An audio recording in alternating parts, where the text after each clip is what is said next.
सार्थ तुकाराम महाराज गाथा अभंग 363। एकाची उत्तरे गोड अमृत मधुरे, एकाची उत्तरे गोड अमृत मधुरे। ऐसा देवाच्या विभूती भिन्न प्रारब्धाची गती, ऐशा देवाच्या विभूती भिन्न प्रारब्धाची गती। एकाची वचने कडू अत्यंत तीक्ष्णे, एकाची वचने कडू अत्यंत तीक्ष्णे।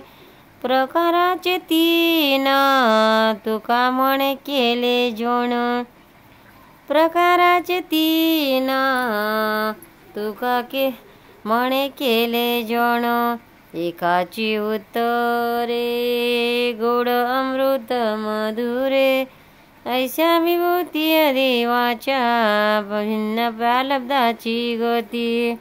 अर्थ, देवाने 3 गुणाचे वेगवेगळे लोक निर्माण केले आहेत असे सांगून महाराज म्हणतात, काही माणसाचे बोलणे अमृतासारखे मधुर असते। देवाच्या विभूतीच आहेत आणि प्रारब्धाने भिन्न भिन्न असतात। कित्येक माणसाची बोलणे कर्णकटू व हृदयभेदक कठोर असतात। सात्विक, राजस आणि तामस असे 3 प्रकारचे जन देवाने निर्माण केले आहेत। सार्थ तुकाराम महाराज गाथा अभंग 364। वचने ही नाड न बोलते मुके खोड, वचने ही नाड न बोलते मुके खोड। दोन्ही वेगळे तेही तर बोली अबोलही नीत, दोन्ही वेगळे तेही तर बोली अबोलनिहित। अंधार प्रकाशी जाय दिवस पावे निशी, अंधार प्रकाशी जाय दिवस पावे निशी। बीज पृथ्वीच्या पोटी तुका म्हणे दावी दृष्टी, बीज पृथ्वीच्या पोटी तुका म्हणे दावी दृष्टी। वचने ही नाड न बोलते मुके खोड, दोन्ही वेगळे तेही तर बोली अबोलनी नीत। अर्थ, महाराज जीवनातील एक रहस्य सांगतात, ते म्हणजे लोक बोलणाऱ्या माणसाला वाचाळ म्हणतात आणि न बोलणाऱ्याला झाडाच्या खोडाप्रमाणे मुका म्हणतात।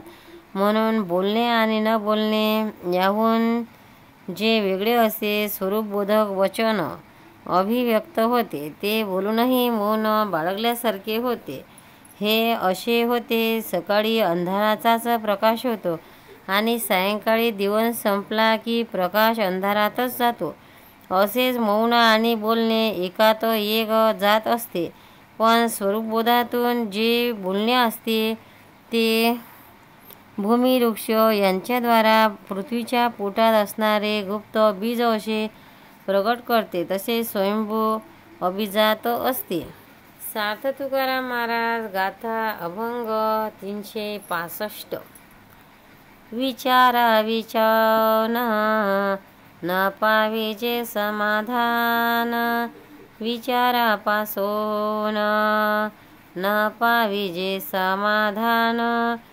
देह त्रिगुणाचा बाधा माझी नाही गुण सुधा, देह त्रिगुणाचा बाधा माझी नाही गुण सुधा। देवाची चाडे देव धावे जे जे घडे, देवाची चाडे देवा धावे जे जे घडे। तुका म्हणे होते बहु गोमटे उचिते, तुका म्हणे होते बहु गोमटे उचिते। विचारा वाचून न पाविजे समाधान, देह त्रिगुणाचा बाधा माझी नाही गुण सुधा। अर्थ, तुकाराम महाराज विवेकाबद्दल बोलताना म्हणतात, प्रपंच असार आणि आत्मा सारच आहे। अशा विवेकीशिवाय समाधान प्राप्त होणार नाही। तो विचार करताना असे पहावे की देह हा त्रिगुणाचा बांधलेला आहे, पण त्यात एकच गुण परिपूर्ण नाही. तेव्हा जे जे काही कर्म आपण करू ते कोणत्याही गुणांनी युक्त असो ते देवाला अर्पण करावे, म्हणजे जे काही आपण करतो ते उचित आणि गोमटे ठरते. सार्थ तुकाराम महाराज गाथा अभंग 366. तुटे भवरोग संजित क्रियामान भोग, तुटे भवरोग संचित क्रियामान भोग, ऐसे विठोबाचे नाम उचिता घडे जन्म, ऐसे विठोबाचे नाम उच्चारिता घडे जन्म, वसो न सके पाप जाय त्रिविध तो ताप, वसो न सके पाप जाय त्रिविध तो ताप, तुका म्हणे माया होय दासी लागे पाया, तुका म्हणे माया होय दासी लागे पाया, तुटे भवरोग संचित क्रियामाण भोग, ऐसे विठोबाचे नाव उच्चारिता खंडे जन्म.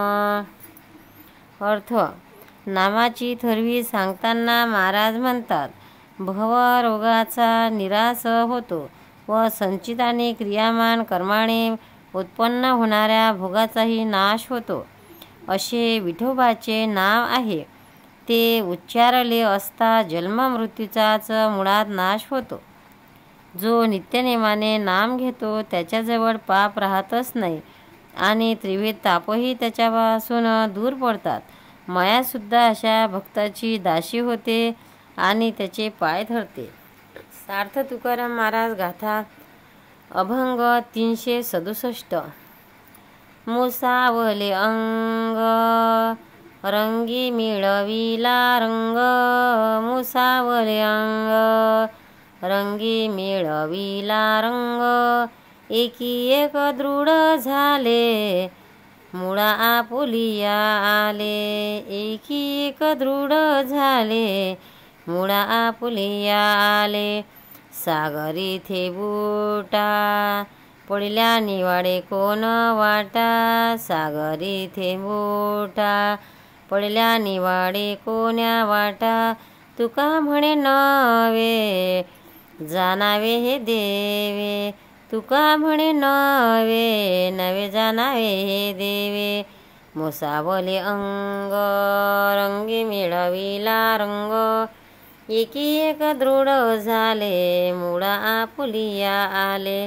अर्थ जीव आणि शिव यांच्या एकतस्थितीबद्दल देवाला उपदेशून महाराज म्हणतात, देवा माझे अंग ब्रह्मभावाने भरून गेले आहे, कारण जीवत्वाचा रंग आत्माचा मिळवला आहे. जीवशिवाचे मूळ स्वरूप म्हणजे परब्रह्म, त्याच्याशी दोघे समरस झाले. हे देवाचे आणि आत्म्याचेच ऐक्य कधीही वेगळे होणार नाही.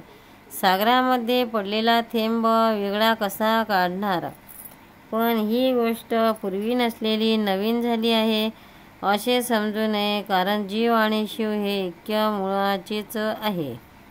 सार्थ तुकाराम महाराज गाथा अभंग 368.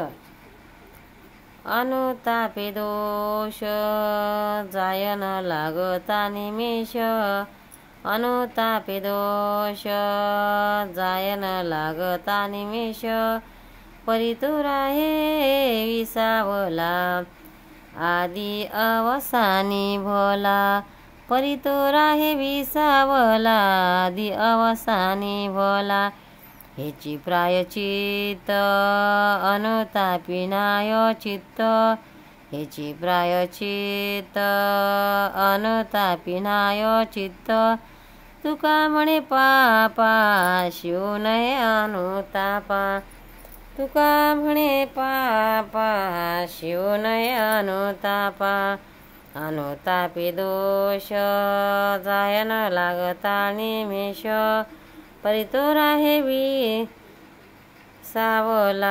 आदि अवसानी भोला. अर्थ पश्चातापाबद्दल महाराज म्हणतात, वाईट कर्माचा पश्चाताप झाला तर पूर्वी घडलेले दोष त्या क्षणातच जातात, पण तो पश्चाताप झाल्यावर मरेपर्यंत टिकला पाहिजे. असा अनुतापामध्ये मनाला स्नान घडते. हेच खरे प्रायचित्त होय. खऱ्या अनुतापाच्या स्थितीला पाप स्पर्श करत नाही. तुकाराम महाराज की जय. पंढरीनाथ महाराज की जय. भक्तांनो, व्हिडिओ आवडल्यास व्हिडिओला लाईक करा, शेअर करा, सबस्क्राईब करा. तसेच बाजूला असलेल्या बेलवर क्लिक करा, म्हणजे याच्यापुढील सर्व व्हिडिओ तुम्हाला सर्वात आधी मिळत जातील. जय श्री कृष्ण.